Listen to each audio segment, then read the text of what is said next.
Tudo bom, turma? Sejam bem-vindos para mais um bloco da nossa aula. Nós vamos seguir aqui falando a respeito das grandezas fundamentais de luminotecnia. E vamos falar agora, a respeito da luminância, também conhecida como brilho ou densidade luminosa superficial. Então a luminância ela é dada pela letra L, tá? O símbolo dela. Cuidado para não confundir com indutância ou com comprimento, tá? E a unidade é candela por metro quadrado. Então, se a gente lembra que candela é a intensidade luminosa e metro quadrado é a unidade de área, né? Então, na verdade, luminância vai ser o quê? Intensidade luminosa por área, tá? Então, basicamente, essa é a equação que define a luminância, tá? Cuja unidade é candela por metro quadrado. Então ela vai ser nada mais, nada menos que a intensidade luminosa que é produzida ou refletida por uma determinada superfície, por uma determinada área. Então veja aqui a figura abaixo. Eu tenho uma lâmpada. A lâmpada é uma fonte de luz. Ela vai emitir uma determinada intensidade luminosa sobre uma superfície, sobre uma área, e eu, observador, vou conseguir visualizar aquela determinada área graças a essa intensidade luminosa. Vide que, se você apagar a luz, eu que sou observador, eu vou olhar para a mesa e não vou enxergar nada, tá? Então, graças àquela quantidade de intensidade luminosa chegando naquela área, é que eu tenho uma luminância suficiente para sensibilizar o meu olho. E aí eu consigo visualizar, consigo ler um papel que esteja ali, ver uma figura. Então essa seria a definição da luminância, tá? E aí dessa forma, pessoal, se ela tem a ver com a superfície, a distribuição da luminância, ela pode ser proporcionada então de várias maneiras, tá? Pode ser proporcionada por uma luminária, por uma janela, pelo teto, de forma indireta, se você coloca uma iluminação indireta que rebate no teto e pega ali na superfície, através da parede você consegue ter luminância, pelo piso, na superfície de trabalho.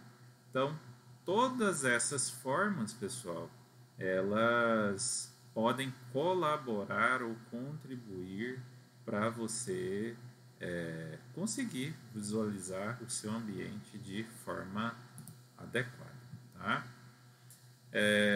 Bom, percebam que dessa forma aqui, como foi feita a definição, eu tenho aqui um certo ângulo entre a intensidade luminosa que chega e a minha normal, no caso, né, a normal da superfície. Então, nesse caso aqui, eu posso dizer que a luminância ela vai depender tanto do nível de iluminação ou iluminância, quanto das características de reflexão da superfície, tá? Então, não depende somente da luz, mas depende também do tipo de superfície, tá? E também, uma outra característica vai ser o que? O ângulo considerado durante a observação, tá? Novamente, volta lá no exemplo. Dependendo da posição que você estiver observando aqui essa mesa, você vai conseguir enxergar melhor ou pior. Por quê? Porque a luminância que está sendo percebida pelos receptores do seu olho vai variar de acordo com esse ângulo, tá? Então, ao fazer a definição dessa forma, eu posso definir matematicamente que a luminância então é função do I, que é a intensidade luminosa, dividido pela área vezes o cosseno de alfa. Lembrando aqui que esse nosso cosseno de alfa ele está levando em consideração quem? Pensando que o ângulo está sendo formado entre o raio aqui em que o meu observador está observando na ponta aqui do meu círculo em função com a minha superfície. Então, o cosseno desse ângulo é que vai me dar aqui, né, vezes a área, a determinada área a ser considerada aqui para fins de cálculo da luminância. Tá bom? É muito difícil, né, pessoal, na prática, você fazer esse cálculo da luminância levando em consideração essas informações que eu falei, né? Intensidade luminosa, área, o ângulo do observador.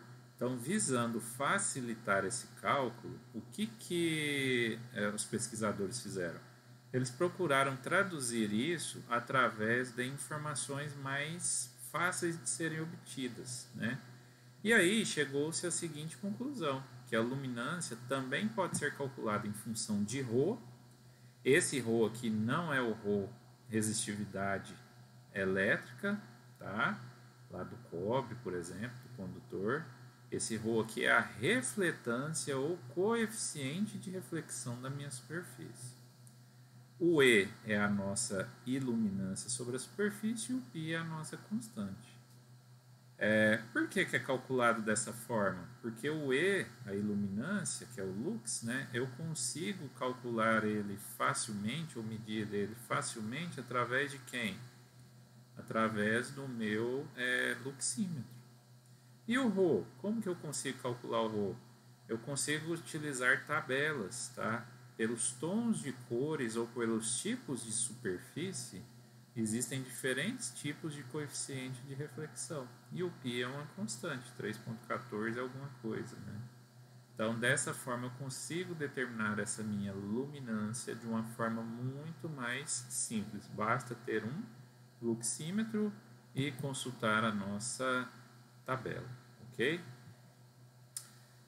Bom, pessoal, uma outra grandeza, né, interessante que a gente precisa conhecer a respeito da luminotecnia é uma grandeza que já vai se referir às características operativas das lâmpadas e seus acessórios, tá? Então, até então, nós definimos as grandezas básicas de luminotecnia em geral, e agora a gente vai definir algumas grandezas e características de lâmpadas e acessórios de lâmpadas, que são as calhas, os difusores, entre outros. Então, essa grandeza, a primeira que a gente vai falar que tem esse aspecto é a vida útil de uma lâmpada. O que é a vida útil de uma lâmpada? Ela é definida como a média aritmética do tempo de duração de cada lâmpada ensaiada em uma determinada quantidade de horas. Como é que se obtém esse valor? Pega-se um laboratório, liga-se ali 20, 30, 40, 50 lâmpadas e aí você instala medidores acoplados a cronômetros, tá? E essa lâmpada fica ali ligada diretamente, 24 horas por dia, 7 dias por semana, 365 dias no ano, até que ela queima, tá? Quando ela queimar, a corrente cessa e aí você trava aquele cronômetro. E aí você faz um ensaio naquela série de lâmpadas. No final, faz-se o quê? Uma média aritmética dos tempos de todas as lâmpadas que queimaram. E aí você vai chegar na vida útil média, né, de uma lâmpada. A título de comparação, né, as lâmpadas incandescentes elas tinham uma vida útil relativamente baixa, tá? Era na ordem ali de 1.000 a 2.000 e poucas horas, tá? Já as lâmpadas de descarga, as lâmpadas fluorescentes compactas e hoje em dia as de LED, né? As de LED são as que têm a vida útil mais longa, supera 10.000 horas, 15.000 horas. Então, assim, a vida útil de uma lâmpada é uma informação muito importante, né? Dependendo da vida útil, você pode optar por uma lâmpada de uma categoria A, de um tipo, né, do tipo incandescente, em detrimento de uma lâmpada de LED ou em detrimento de uma lâmpada fluorescente compacta. Bom, os ciclos de funcionamento mais curtos, né, e partidas mais frequentes também acabam encurtando a vida das lâmpadas, tá? Sobretudo das lâmpadas de descarga.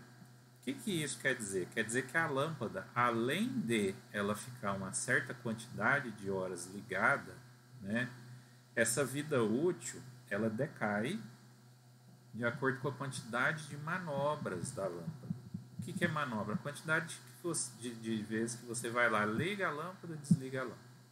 Então, quando você faz esse ato de ligar e desligar a lâmpada, isso é uma manobra.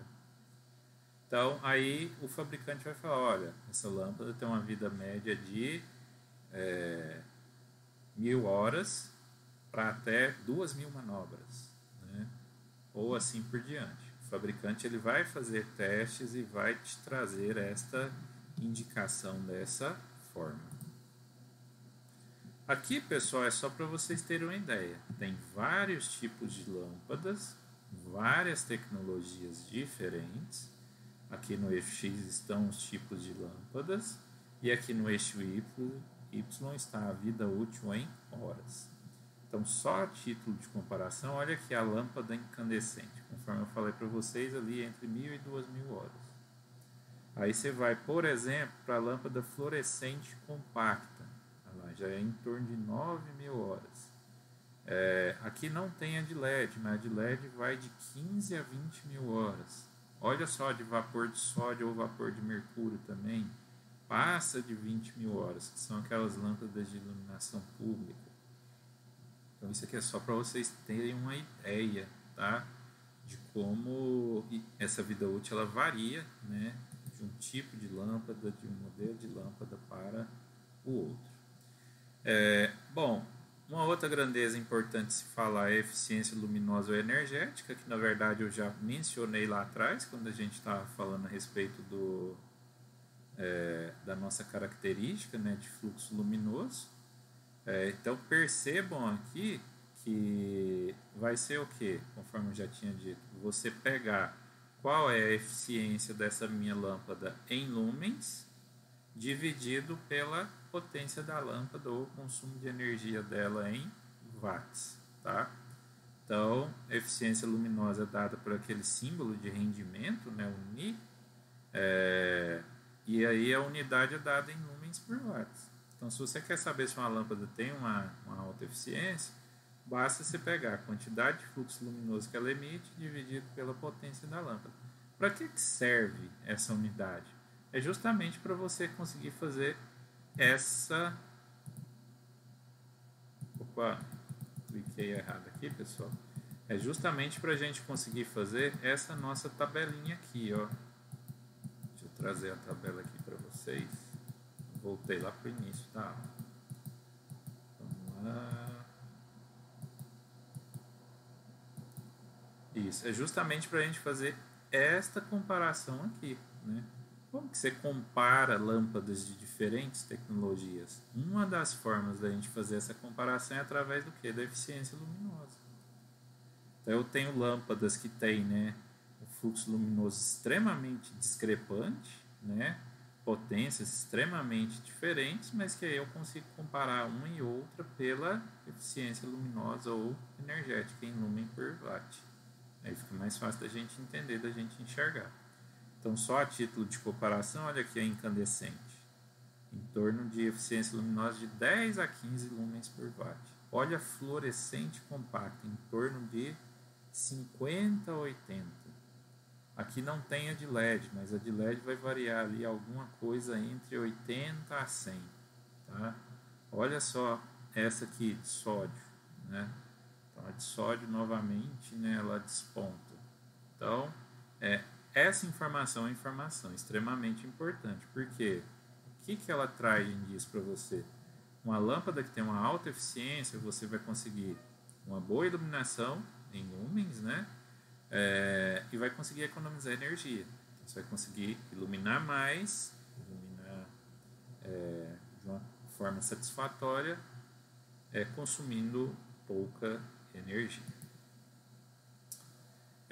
Uma outra grandeza importante também, turma, é a temperatura de cor, tá? A temperatura de cor ela é dada pelo símbolo T e a unidade utilizada é o Kelvin, tá? E tem a ver com temperatura, né? Você deve estar pensando, mas Kelvin é aquele Kelvin da temperatura, professor da escala padrão? Sim, tá? Por que adota-se essa unidade, né? Na verdade, quando você fala nessa unidade, temperatura de cor, você não vai medir a temperatura de uma cor.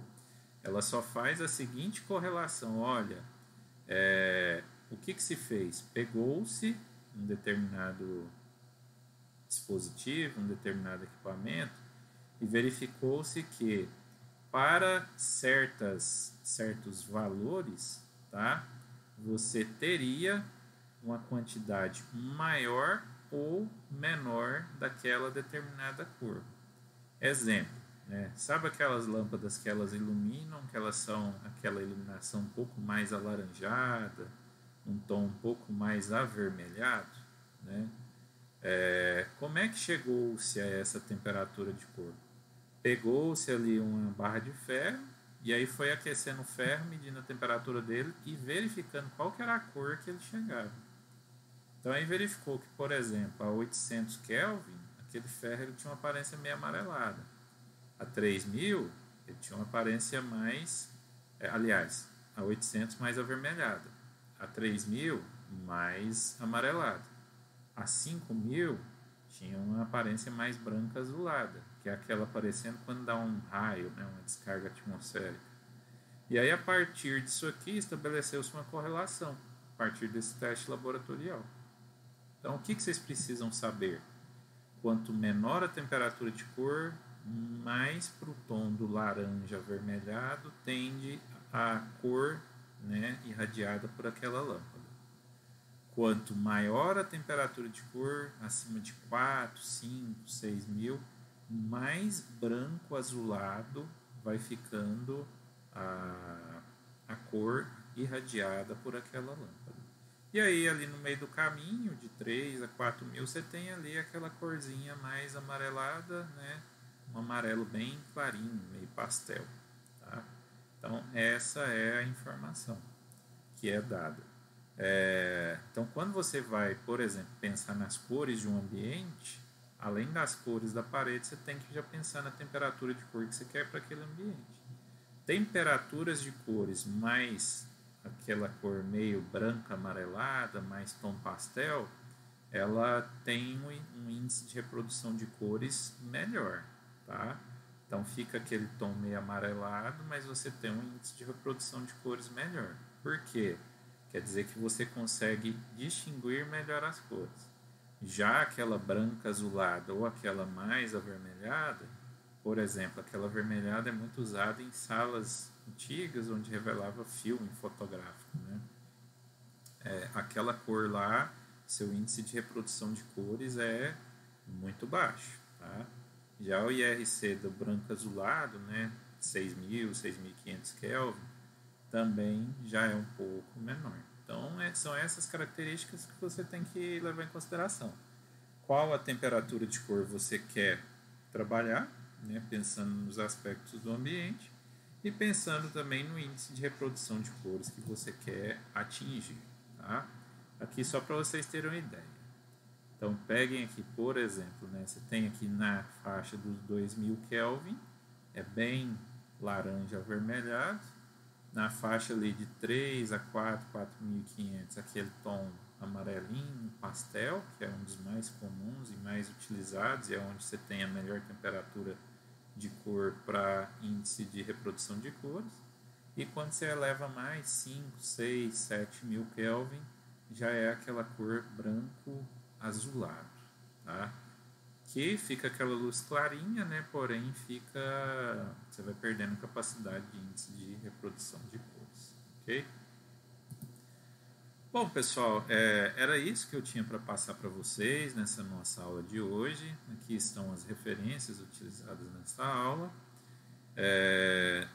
Peço por gentileza que vocês assistam novamente a videoaula, façam leitura dos materiais, assistam os vídeos e materiais complementares quando existirem e, principalmente, né, façam atividade referente à aula.